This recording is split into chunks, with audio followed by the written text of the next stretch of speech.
ako na takpan ito ang likod ng aming cabinet. So, yan kasi ginawa nilang planeta ang asawa ko, nakalagay Jupiter. Pero Japet ang pangalan niya. So, yan yung likod na, ayan yung cabinet.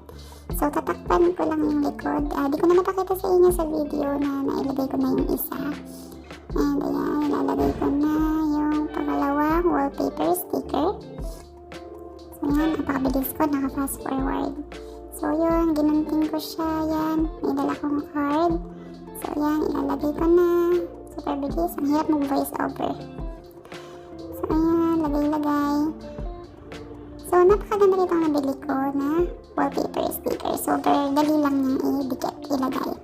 So, ayan, gamit lang ako ng card para, ayan, ipang kiss-kiss dyan. At para mag-dikit talaga siya. So, ayan, kitang-kita niyo pa yung kalat sa aming kitchen. Kakalipat lang pala namin dito sa bagong studio. And super kalat pa, hindi ko alam anong uunahin ko.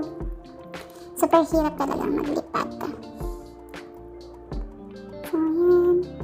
Kaya pala ayaw dumikit. Hindi ko pa siya natanggal doon. So, ayan, dikit. Diba? Ang bilis ko, diba? Ganyan lang, napakabilis lang magdikit ng wallpaper sticker. Ayan, ang bilis ko, diba? Ayan, pero hirap na talaga ako dyan.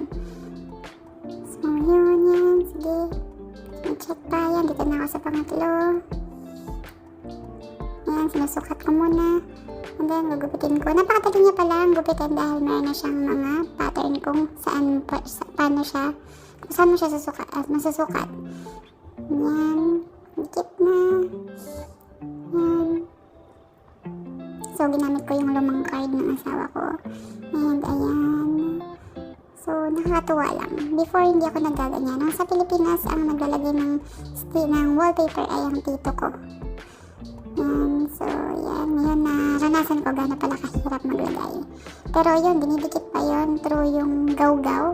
Pero ito kasi wallpaper sticker na siya. So, di na kailangan ng gaw-gaw. So, yun, sumobra.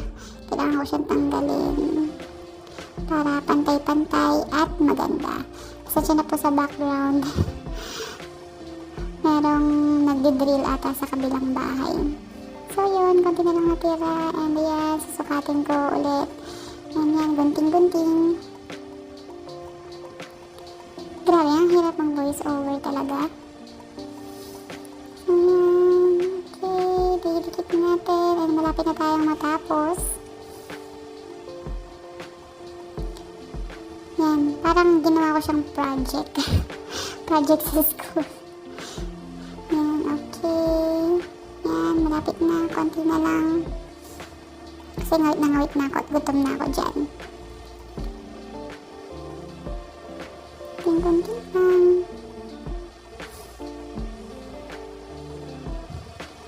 So, ayan.